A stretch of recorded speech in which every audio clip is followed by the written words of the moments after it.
बेहतर ये है कि प्रधानमंत्री वज़ीर आज़म नरेंद्र मोदी उस फंक्शन में वो शिरकत ना करें, इसलिए कि वो फंक्शन जो होने जा रहा है उसमें अगर वो बहैसियत प्राइम मिनिस्टर प्रधानमंत्री शिरकत करेंगे तो देश को एक मैसेज जाएगा कि प्रधानमंत्री एक फेथ के मानने वालों को सपोर्ट कर रहे हैं। अगर वो ये कह देते हैं कि मैं जा रहा हूं अपनी इंडिविजुअल कैपेसिटी में, तो उनको कोई उस पर क्वेश्चन नहीं करेगा। यकीनन हर प्रधानमंत्री को अगर वो किसी मज़हब को मानता है तो उसको उस पर मज़हब पे चलने का पूरा इख्तियार है, मगर प्रधानमंत्री एक कॉन्स्टिट्यूशनल हेड भी हैं।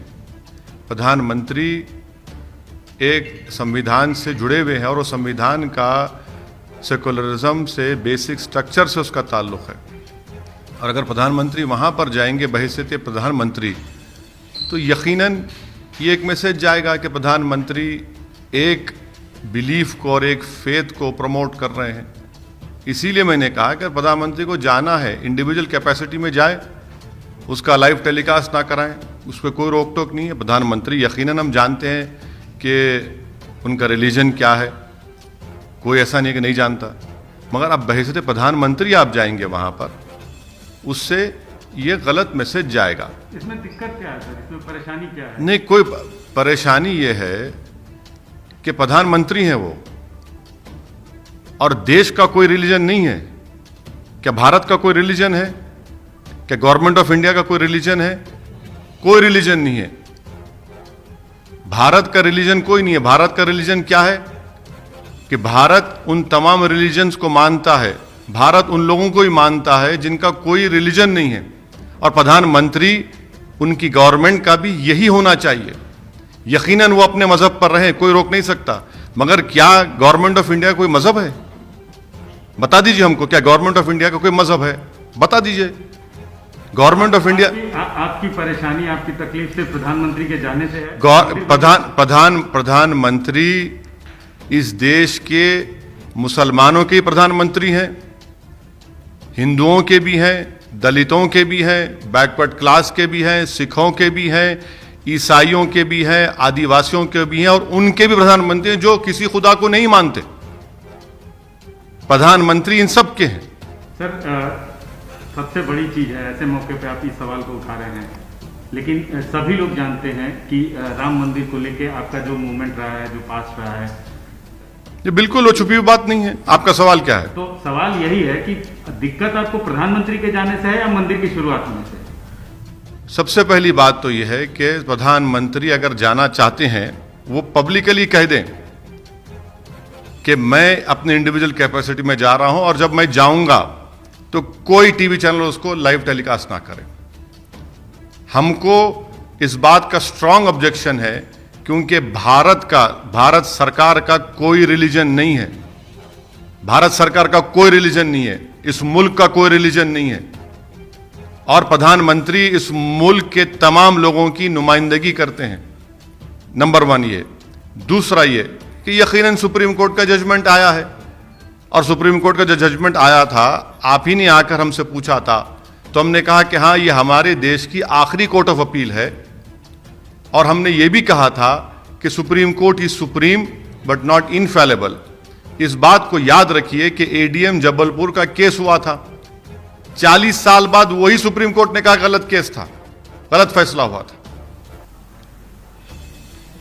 सर, आप कह रहे हैं कि बहैसियत प्रधानमंत्री उनको नहीं जाना चाहिए। आप भी हैदराबाद के सांसद हैं, आप भी कई फंक्शंस में, कई उद्घाटन में जाते हैं, तो उसमें ये चीज़ तो देख के नहीं जाते कि किस मजहब का है, क्या है? मैं जाता हूं बराबर, मगर क्या मैं ये कहता हूं कि मैं मेंबर ऑफ पार्लियामेंट बन के आ रहा हूं? मैं ये कह रहा हूं ना कि प्रधानमंत्री को, प्रधानमंत्री के कैबिनेट मंत्रियों को अपने अपने पसंद के मजहब पर चलने का पूरा इख्तियार है, चलिए। मगर क्या आप एक कॉन्स्टिट्यूशनल अथॉरिटी हैं?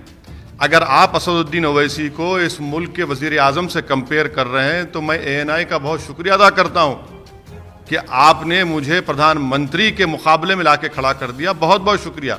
मगर मेरा बोलना है कि प्रधानमंत्री देश का प्रधानमंत्री होता है।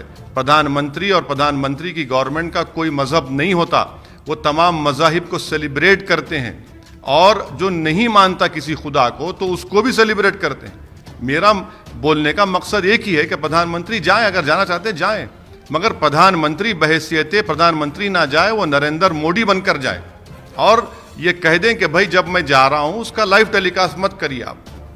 तो दूसरी चीज़, अंतिम सवाल है हिंदी में आपसे कि बाबरी मस्जिद को लेकर बहुत बड़ा लंबा संघर्ष आप लोगों ने किया। बतौर मुस्लिम पर्सनल लॉ बोर्ड के मेंबर भी आपने कोशिशें की, फाइनली शिकस्त आपको मिली।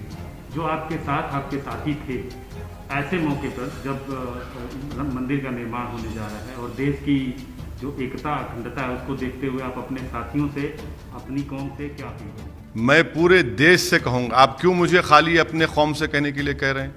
मैं तो पूरे देश से कहूंगा कि उस जगह पर मस्जिद थी, उस 22 दिसंबर 49 की रात में चोरों की तरह उसमें मूर्तियों को रखा गया। उसको उस वक्त के कलेक्टर डीएम ने गलती की, पूजा की शुरुआत कर दी लॉक डालकर, ताले खोले गए बगैर मुसलमानों को नोटिस दिए और सुप्रीम कोर्ट को वादा करने के बावजूद भी सुप्रीम कोर्ट की इजाज़त पर शिलान्यास हुआ और 6 दिसंबर को बाबरी मस्जिद को शहीद कर दिया गया। हम यही कहेंगे कि वहाँ पर हमारी मस्जिद थी, वहाँ पर हमारी मस्जिद रहेगी। आज आप जो जगह पर काम करने जा रहे हैं वहाँ पर 500 साल तक मस्जिद थी, वहाँ पर हमने हय्या अलस सलाह और हय्या अलल फलाह की सदाएं दी। ये हम बोलते रहेंगे। मैं मर भी जाऊँगा तो मैं वसीयत करके जाऊँगा कि ये याद दिलाते रहो देश के तमाम लोगों को कि वहाँ पर मस्जिद थी और 6 दिसंबर 1992 को उस मस्जिद को शहीद कर दिया गया।